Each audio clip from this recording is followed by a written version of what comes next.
Hello dear students, welcome to my YouTube channel concept of future study में आप सबों का स्वागत है। पिछला दिन जो है हम लोग सेट 1 का क्वेश्चन नंबर 1 से लेकर क्वेश्चन नंबर 6 तक उसका सॉल्यूशन देखे थे।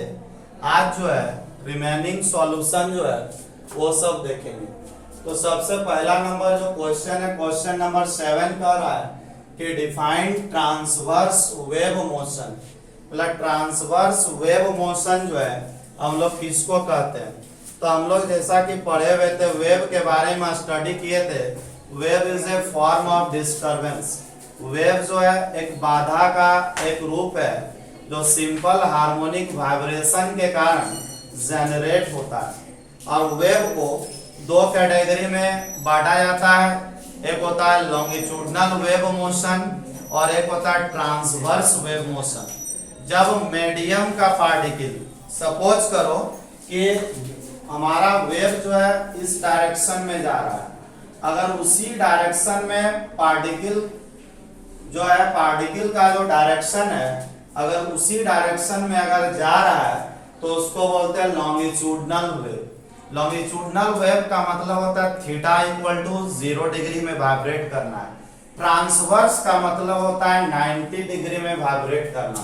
जैसे हम लोग गिटार वगैरह में जो वाइब्रेट करते हैं, गिटार का जो तार होता है वो वाइब्रेट करता है, तो कौन सा वाइब्रेट? ट्रांसवर्स। मतलब परपेंडिकुलर अगर वाइब्रेट कर रहा हो तो ट्रांसवर्स वाइब्रेशन है, ट्रांसवर्स वेव मोशन है।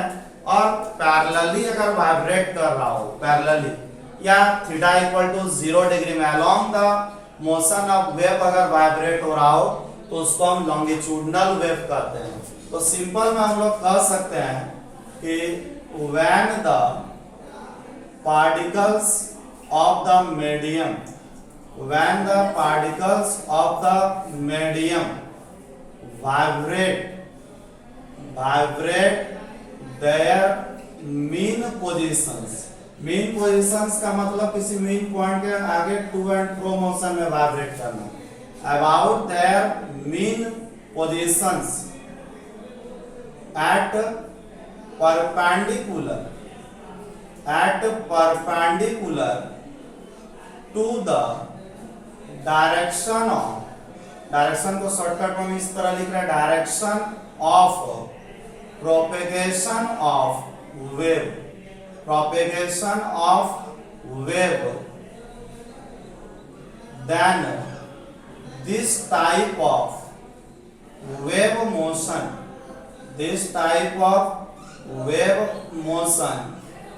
is called transverse wave motion।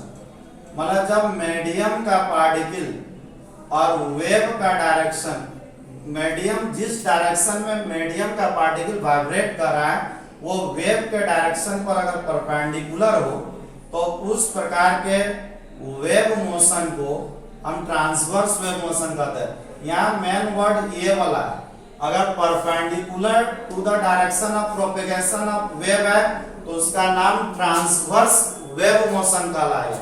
हम नोट्स देकर हल्का सा बता दे रहे हैं, अगर along the direction of wave कर दो तो उसको हम लोग longitudinal wave motion कहते हैं। बस हो सके एग्जाम में आप ट्रांसवर्स पढ़ के गए हैं और वहां पर longitudinal wave motion अगर पूछ दिया तो इसका जो है सिर्फ along the direction कर देना।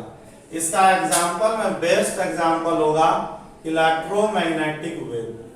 इलेक्ट्रोमैग्नेटिक वेव में इलेक्ट्रिक फील्ड और मैग्नेटिक फील्ड जो होता है एक दूसरे पर परपेंडिकुलर होता है। और भी एग्जांपल है, वाइब्रेशन ऑफ गिटार स्ट्रिंग भी हो सकता है। तो सिंपल एक याद कर लेना है, इलेक्ट्रोमैग्नेटिक वेव हो गया, लाइट वेव हो गया। नेक्स्ट क्वेश्चन पूछा, right expression for gravitational force.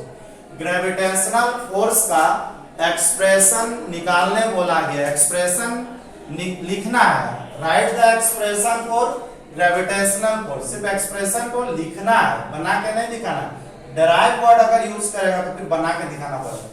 m1 और m2 मास अगर r डिस्टेंस पर है तो क्या फोर्स का फॉर्मूला होगा? सेट नंबर 1 का क्वेश्चन नंबर 1 में इसका सॉल्यूशन दिया हुआ था। M1 और M2 बीच का डिस्टेंस r था, तो फोर्स का फार्मूला निकाले थे G M1 M2 by r का स्क्वायर। सिर्फ राइट द एक्सप्रेशन है, तो राइट द एक्सप्रेशन हम लिख लिए। अगला क्वेश्चन है ग्रेविटेशनल फोर्स का क्या कैरेक्टरिस्टिक्स है, ग्रेविटेशनल फोर्स का क्या गुण है। तो ग्रेविटेशनल फोर्स का सबसे पहला नंबर कैरेक्टरिस्टिक्स जो है ये लॉन्ग रेंज फोर्स है। लॉन्ग रेंज फोर्स का मतलब ये लार्ज डिस्टेंस तक काम कर सकता है। इसमें शॉर्टेस्ट डिस्टेंस का होना कोई जरूरी नहीं, लॉन्ग डिस्टेंस तक, लार्जेस्ट डिस्टेंस तक भी ये काम कर सकता है। दूसरा नंबर इनवर्स स्क्वायर लॉ को ओबे करेगा, ओबे इनवर्स स्क्वायर लॉ, माने इनवर्स स्क्वायर लॉ वही F inversely proportional to r square, distance के स्क्वायर का। और भी है ये कंजर्वेटिव फोर्स भी होता है, जो फोर्स पाथ पे डिपेंड ना करके पोजीशन पे डिपेंड करता हो उसको कहते हैं कंजर्वेटिव फोर्स। कंजर्वेटिव माने जो पोजीशन, देखो ये इनिशियल पोजीशन है, फाइनल पोजीशन है, पाथ से इसको कोई लेना देना नहीं है, तो इसको हम कंजर्वेटिव फोर्स भी बोलेंगे। और जो यहाँ सेंटर टू सेंटर है इसलिए हम इसको सेंट्रल फोर्स भी बोलेंगे। तो कैरेक्टरिस्टिक में लॉन्ग रेंज फोर्स जरूरी है, ओबे इनवर्स स्क्वायर लॉ जरूरी है। 9 नंबर का जो क्वेश्चन है कि स्ट्रेस और स्ट्रेन का कर्व खींचना, कर्व खींचना है तो हम लोग हुक्स लॉ में पढ़े थे कि स्ट्रेस प्रोपोर्शनल टू स्ट्रेन होता है, तो उसका डायरेक्टली प्रोपोर्शनल का ग्राफ स्ट्रेट लाइन खींचते थे। यहाँ कर्व का बात किया, उस कर्व में हमको यील्ड पॉइंट और ब्रेकिंग पॉइंट को भी दिखाना है, तो हम लोग हुक्स लॉ से खींचता स्ट्रेस और स्ट्रेन, लोड वर्सेस एक्सटेंशन का ग्राफ भी ड्रॉ किए। तो यहाँ 0 से लेकर जो O पॉइंट से लेकर जो हम लोग का ओरिजिन है O से A तक का जो इलास्टिक बिहेवियर को शो करता है, यहाँ पर हुक्स लॉ काम कर रहा है।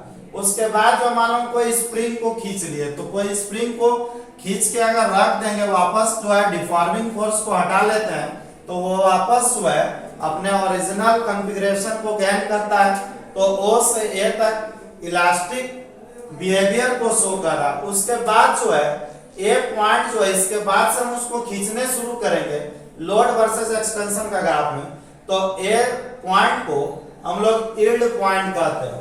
और जैसे जैसे उसको खींचते गए और खींचते गए, अगर उस वायर को चाहे स्प्रिंग को अगर हम खींच देंगे तो कुछ समय के बाद जो है वह टूट जाएगा। अब देखो स्प्रिंग को इतना दूर तक खींचने से वापस आया, अब स्प्रिंग को हम 20 मीटर तक खींच देंगे तो वो कहीं ना कहीं तो ब्रेक करेगा ना, तो ब्रेकिंग पॉइंट कहलाएगा। तो ओ इलास्टिक बिहेवियर भी दिखा दिए, यील्ड पॉइंट ए को बोला गया है और ब्रेकिंग पॉइंट बी को कहा गया है।